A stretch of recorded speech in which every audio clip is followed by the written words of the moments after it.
Hello বন্ধুরা, good morning. কেমন আছো তোমরা সবাই? আমরা খুব ভালো আছি। আর আজ হলো বুধবার। আমি সকাল সকাল রান্নাঘরে চলে এসেছি ব্রেকফাস্ট বানাতে। আর কালকে রাত্রে না একটু পরোটা বানিয়েছিলাম, তো একটু আটা বেঁচে গেছিলো। আর আমি আটারই পরোটা বানাই, তো ওই আটাটা আমি রেখে দিয়েছিলাম। নিয়ে সকালে কি করলাম, একটু শসা আর পেঁয়াজ কেটে নিয়েছি, আর একটা ডিম দিয়ে একটু এগরোলের মতন বানিয়ে নেব আমার আর দেবাশিসের। আর ছেলেটাকে একটু লুচি করে দেবো, প্রচণ্ড লুচি খেতে ভালোবাসে, তাই ওর জন্য একটু লুচি করে দেবো। আর আমাদের মতন একটু এগরোল করে নেবো, মানে শর্টকাটে আর কি। এইভাবে না এগরোল বানিয়ে কোনো দিন দেখবেন, ভালো লাগে খেতে। আর আমি খুব একটা ময়দা ইউজ করি না। অবশ্যই তো ময়দার জিনিস টেস্ট হয়, কিন্তু আমি খুব একটা ইউজ করি না বলে আমি আটারই বানালাম। আর আজকে না তাড়াতাড়ি কাজগুলো শেষ করে একবার ছেলের স্কুলে যেতে হবে। ওদের যে পরীক্ষা হয়েছিল তার খাতা দেখাবে আজকে, মার্কশিট অন্য দিন দেয়, কিন্তু আজকে খাতাগুলো একবার গার্জেনদেরকে দিয়ে দেখায়। তো আমিই যাব, কারণ দেবাশিসের তো জেনারেল শিফট ডিউটি, তো ও তো যেতে পারবে না। তো আমিই যাব ছেলেকে নিয়ে, তার জন্য তাড়াতাড়ি আজকে কাজগুলোকে সেরে নিতে হবে। তো চলো তাড়াতাড়ি কাজগুলো সেরে নিই। আর আজকে কি কি করব সবটাই তো তোমাদের সাথে শেয়ার করব। ব্লগটা দেখতে থাকো, আশা করি তোমাদের ভালো লাগবে।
স্নান করে আমি পুজোটা করে নিয়েছি।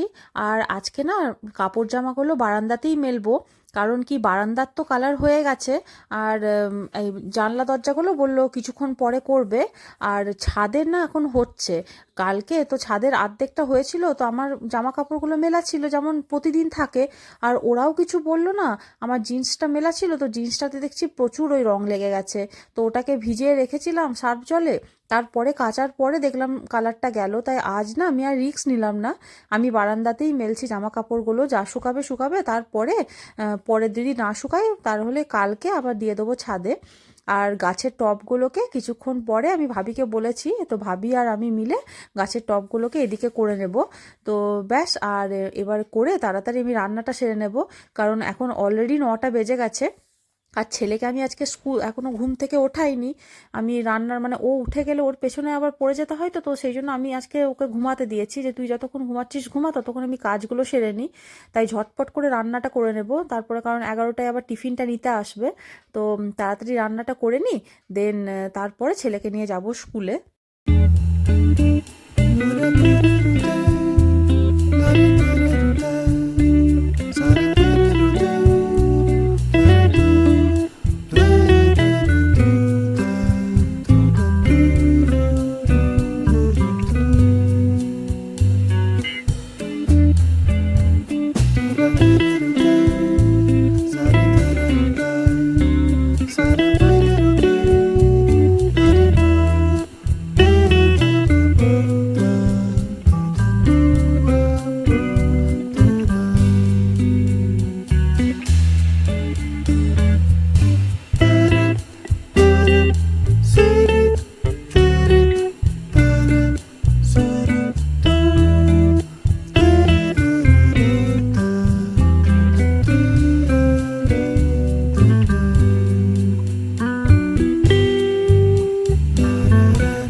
আজকে বেশি কিছু রান্না করব না, একটু কুমড়োর তরকারি করব, ডাল করব আর মাছ ঝালদা করব।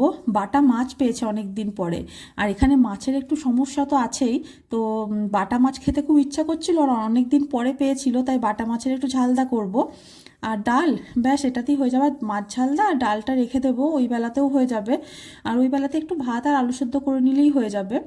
আর দেবাশিসের এমনি খাওয়া দাওয়ায় কোনো জ্বলন নেই, ওকে যা রান্না করে দিই ও খেয়ে নেয়, কিন্তু কোনো দিন মানে কোনো কিছু নিয়ে বলে না। ওর জাস্ট একটু ডিম বা মাছ হলেই হয়ে যাবে, আর যদি কোনো দিন সেটাও না হয় তাও কোনো অসুবিধা থাকে না। ও শুধু পছন্দ করে না একদমই পেঁপের তরকারি। আর আমার ছেলেরও সত্যি কথা বলতে কোনো জ্বলন নেই খাওয়া দাওয়ায়, ও মোটামুটি সবই খেয়ে নেয়। আর ব্যাস এইভাবেই। আর আমার যেহেতু শরীরটা একটু খারাপ আছে, একটু জ্বর জ্বর লাগছিল, তো রাত্রে তো রান্না করতে ইচ্ছা করে না, তো সেই জন্য একেবারেই করে রেখে দেবো।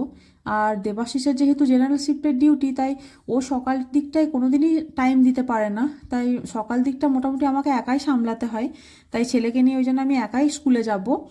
বললে আসতে পারতো, কিন্তু আমিও আর বলিনি, কারণ এখান থেকে সামনেই তো স্কুলটা, তাই আমি একাই চলে যাব। আর ব্যাস এবার রান্নাও হয়ে গেছে, এবার গ্যাস ট্যাস মুছে আমি ভাবিকে একদম ছেড়ে দেবো রান্নাঘর। ভাবি বাসন টাসনগুলো ধুয়ে রেখে দেবে, ততক্ষণ আমি বিছানাটা তুলে দেন ছেলেকে আগে স্নান করিয়ে তারপরে রেডি করে নেব, খাইয়ে দাইয়ে দেন ওকে নিয়ে আমি স্কুলে যাব।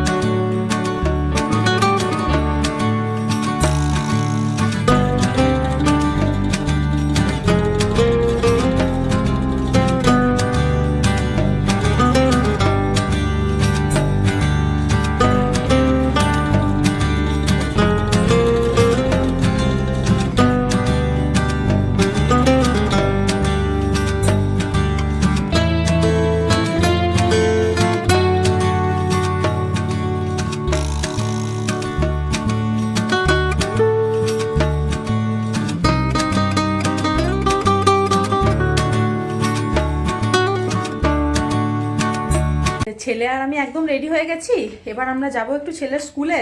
তো অলরেডি একটু লেট হয়ে গেছে, কিন্তু কিছু করার নেই, সব কিছু সামলে যেতে হচ্ছে। আর এই যে ওকেও স্নান করে নিয়েছি, এই যে ও দাঁড়িয়ে আছে। তো চলো দেখি কি করে এসেছে পরীক্ষার খাতায়। তো চলো দেখা হচ্ছে আবার পরে। আর এই যে চললাম তাকে নিয়ে। আর ওনার আজকে ইচ্ছা হয়েছিল স্কুটিতে করে স্কুলে যাবে, সবাই যায়, তাই ওকে আজকে আমি স্কুটিতে করেই নিয়ে যাব। তো চলো দেখি কি হয়। আর ছেলেকে আমি স্কুল থেকে নিয়ে চলে এলাম, একটু লেটই হয়ে গেছিলো, আসলে একটু কথা ছিল ম্যামের সাথে, তো হলো। আর আজকে কপি শোয়িং ছিল, শুধু রেজাল্ট দেয়নি, মানে শুধু খাতাটা দেখালো। আর ওদের 15 নম্বরের হয় রিটিন, 15তে সবগুলোতে ওদের 4টে সাবজেক্ট, তো চারটের মধ্যে 3টেতে দেখলাম 15তে 15ই আছে। আর শুধু ইংলিশটাতে 1 নাম্বার কম হয়েছে। আর ছোট ছেলে তো তো যাই হোক। আর এবারে মার্কশিট অন্য দিন দেবে। তো ব্যাস এবার আমি এসে দেন ড্রেস চেঞ্জ করে এবার ওকে আমি খাইয়ে দেবো, তারপরে আমিও খেয়ে নেব। আর আমাদের বাইরেটা তো কালার করা হয়ে গেছে, তো গাছগুলোকে সব বাইরে করা হয়েছে। তো তোমাদেরকে চলো দেখাই বাইরেটাতে গাছগুলো রেখে কেমন লাগছে। ভালোই লাগছে, বেশ পরিষ্কার পরিষ্কার লাগছে আজকে বাইরেটাতে। দেখতেই পাচ্ছ গাছগুলো সব ট্রান্সফার করে দিয়েছে এদিকে। আর এখানে এইভাবে জানলাগুলো যেহেতু রং হয়েছে, সেই জন্য রংটা যেহেতু একটু কাঁচা আছে, সেই জন্য এখন এই ছোট ছোট গাছগুলোকে উপরে রাখিনি, নিচেতেই রেখেছি। আর বেশ ভালোই লাগছে দেখতে, এই যে। তো ব্যাস। আর শুধু একটা জিনিসই অভাব আছে, সেটা হচ্ছে এখানে তুলসী গাছটা, এখানে যে এত ঠান্ডা পড়ে না, মরে গেছিল। আর একদম মানে একদম শেষ হয়ে গেছিল। আর এখানে এবার তুলসী গাছ একটা আনতে হবে, ওইটা দেখেই খারাপ লাগছে। তো ব্যাস বাকি তো মোটামুটি সব হয়ে গেছে। আর এবারে ব্লগটা আমি আজকে এই পর্যন্তই। আবার দেখা হচ্ছে নেক্সট ব্লগে। আর আমার ভিডিওগুলো যদি তোমাদের ভালো লাগছে, তাহলে প্লিজ আমার চ্যানেলটাকে একটা সাবস্ক্রাইব করে দিও, আর ভিডিওগুলোতে লাইক করো, শেয়ার করো।